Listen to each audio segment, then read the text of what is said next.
What's going on, movie fans? My name is Michael Weir. I love talking about movies. And back in early 2023, I made a video called My Most Anticipated Movies of the Year 2023. Now, that's nothing new to my channel because every year I make a most anticipated list. I look ahead to the following year and I take 10 movies out of the list of all the movies coming out and I say, these are the ones I'm most excited for. These are the ones I want to sit down in the theater with, maybe bring my wife or bring some friends and just watch these movies and enjoy these movies. They might be great, they might be bad, they might be indifferent, but these are the ones I'm looking forward to. But I thought this year, once I had seen all of those movies on that list, I would then take those movies and rank them from worst to best in a video, and so that's what we're doing here today. Now, unfortunately, there was one movie on this list that was pushed to 2024, and that is Chris Stuckman's Shelby Oaks. I'm very much so looking forward to that movie, and it might make my most anticipated list for 2024, but unfortunately, with the writers and the actors strike, they ended up having to push that movie off to 2024, and that's fine, because I want that movie to have the best release possible, and I know Chris Stuckman knows what he's doing. So with that movie pushed to 2024, I've officially seen all of the other movies that were on my most anticipated movies of the year list, and I've done full reviews for those,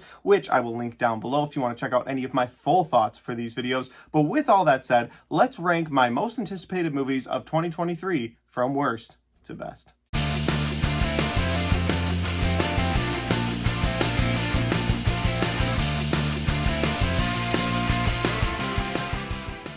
What's up, guys? So before getting into the video, I'm editing this video right now, and I just realized that I put a ton of spoilers into this video and no spoiler tags, so I don't want to go back and re-edit everything. So I'm just going to say right now that spoilers for these 10 movies, they've all been out for a while, except for Killers of the Flower Moon, that's been out the shortest, but for the most part, these movies have been out for several months each. A lot of them are on streaming or physical media at this point, so spoilers, I guess. But on with the show, the movie, the video, the thing, you know, the thing. Alright guys, with Shelby Oaks being kicked to 2024, that means we have 9 movies to rank, and again, I'm ranking these from worst to best, but when I say worst in this case, I don't necessarily mean that these are terrible movies. They're all movies that I would say to people, yeah, you should check these out, at least on streaming, if nothing else. They were my most anticipated movies because of different plots or premises, or actors that were in these movies going into the year, and then once I saw the movie, I ranked these based on my enjoyment during the movie, and the rewatchability factor after I've seen the movie once, because those two things really play into how I rank movies.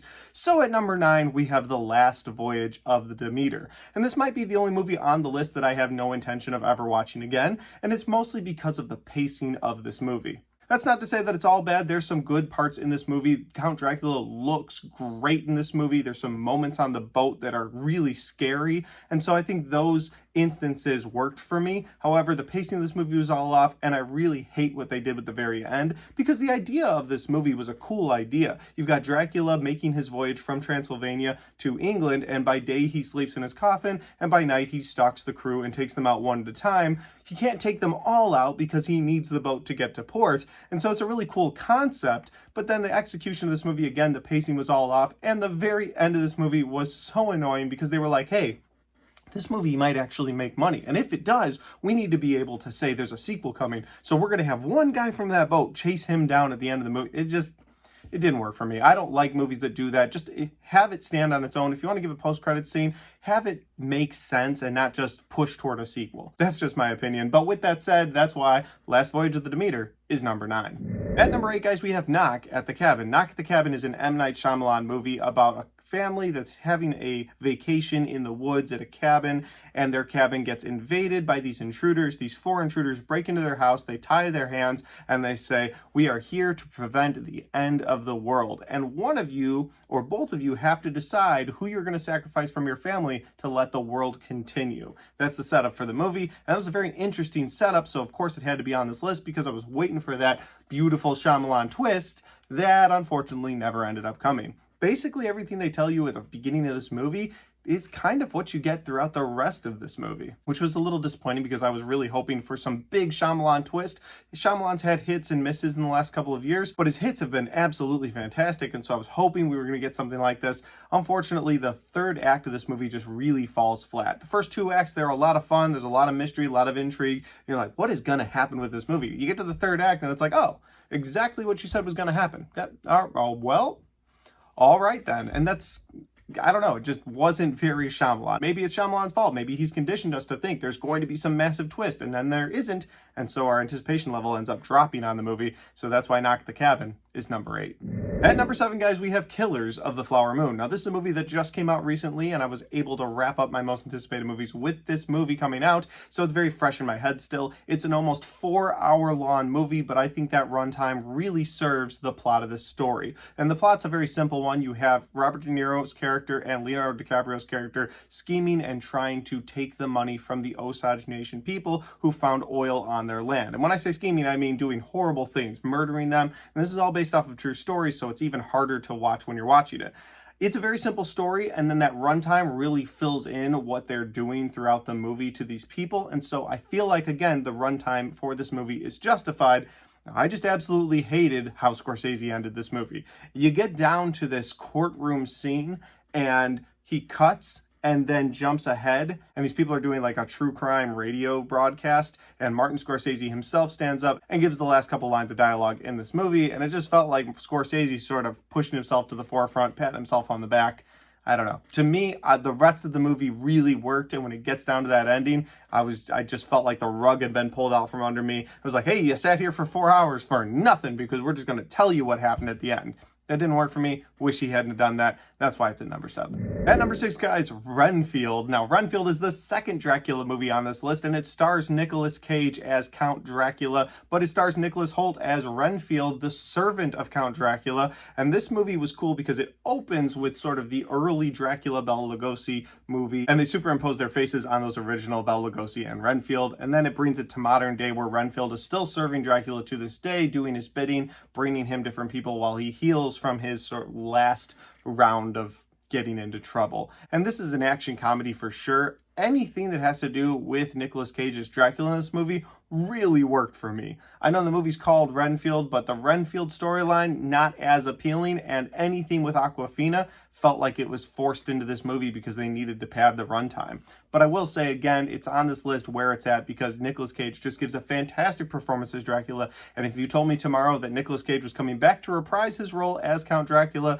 I would buy a ticket immediately. Like, I loved his performance in this movie. So Renfield is number 6. We've cracked the top 5, guys, and getting into the top 5, before I talk about what they are and what order that they are, these are all movies that I will eventually own on my shelf back there, and they are all movies that I will rewatch over and over. I loved all 5 of these movies. These are movies that I would recommend to people immediately to watch. So with that said, at number 5, we have Creed 3. It's a great movie starring Michael B. Jordan once again as Adonis Creed, but it's also directed by Michael B. Jordan. I think some of the shots of this movie and some of the things that they did with the Adonis Creed could only have been done by someone living and breathing that character for the last several movies. I also loved the addition of Jonathan Majors coming in as Damien, the former best friend of Adonis Creed when they were kids, but he took the fall for something that they both did, and it ended up going to jail, while Adonis Creed went on to become a very famous boxer. So when he gets out of jail, the first thing he does is go to Adonis, tells him, hey, I want to fight. That's what I've always wanted to do. It's what I used to do before I went to jail. Now I want a shot, and I want a shot at your world title. Well, Adonis ends up giving him that shot, and he takes the title from him and becomes the villain of this movie, not only wanting his title, but wanting his entire life. And it's just a great story about brothers feuding with each other, but it's also a story about forgiveness. I love everything about this movie, and there's a scene in this movie toward the end where Adonis and Damien have a fight, and the whole crowd just goes silent, and you see these two boxing each other in almost like their own world. It's a great scene of this movie. If that's something Michael B. Jordan came up with as the director, props to him. I loved everything about Creed 3, and that's why it's at number 5. At number 4, guys, the slasher that I was very much so looking forward to at the beginning of the year, and that is Scream 6. Now, Scream is my favorite slasher franchise of all time. I think all of the Scream movies are good, if not great, and Scream 6 will fall into that good category. It's a movie, again, I already own on that shelf back there, bought it on 4K Steelbook earlier this year. It's a movie I've already rewatched once this year. I love that movie. I do have some issues with it toward the end when you have the core 4 characters sort of have plot armor that cannot let them die.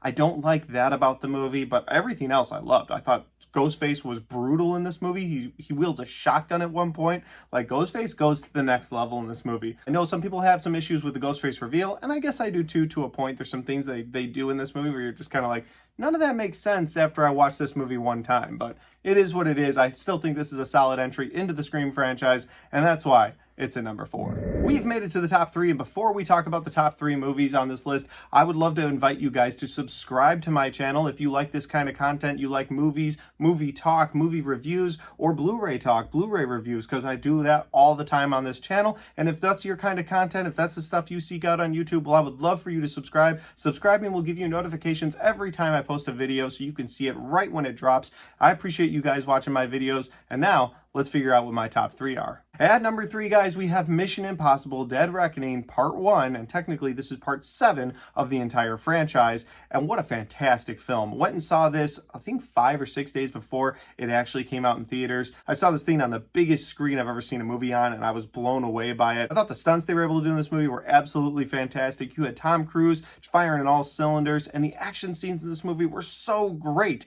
There's so much to love about this movie, and I really have no negatives. I bought this movie, pre-ordered it on Steelbook, and I'll be doing a rewatch very soon, so the rewatchability is up there as well. But the only thing holding it back for me from my 1 or 2 spots on this list is that it is an incomplete story since it is Part 1. And while they answer a lot of questions that you have, and you can have an enjoyable time with this movie, I feel like I won't know how much I love this until I see how Part 2 ends up playing out. And now we've been notified that Part 2 will be delayed till 2025 because of the recent writers and actors strike.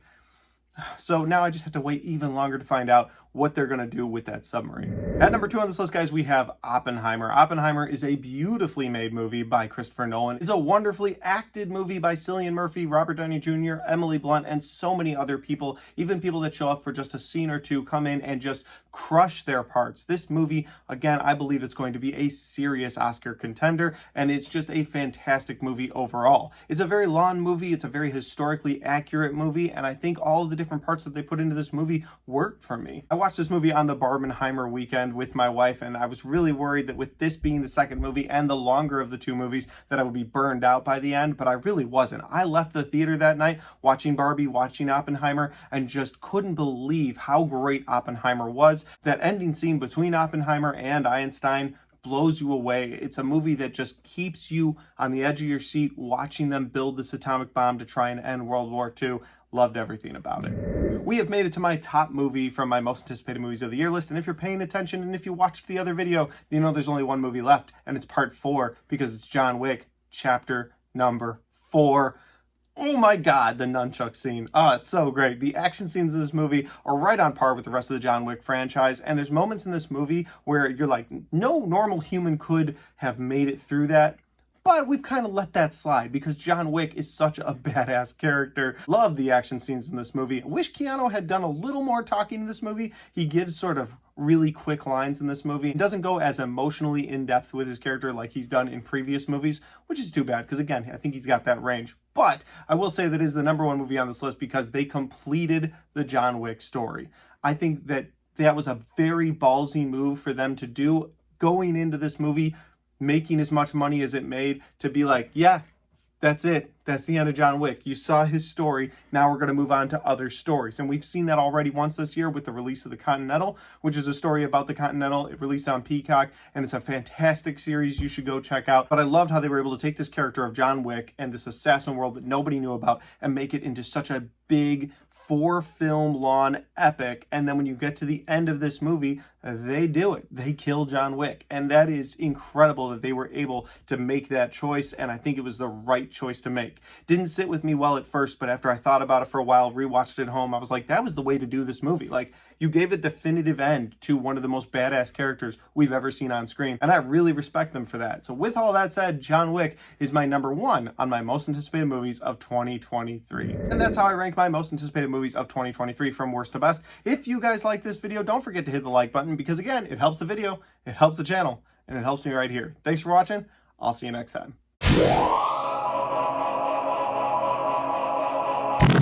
All right, guys, we get to the end of my most anticipated movies of the year 2023 ranked. Try saying that 5 times fast. I had a good time making this video, and you know, I had a hard time with those top couple of movies, 1 through 3. I really enjoyed all of those in the theater. It's just the payoff for John Wick that put it above the other ones. But you just watched the video, you know my thoughts on this already. But if you want to check out other movies that I've reviewed on this channel, you can check out all of my 2022 reviews right there, or all of my 2023 reviews right there.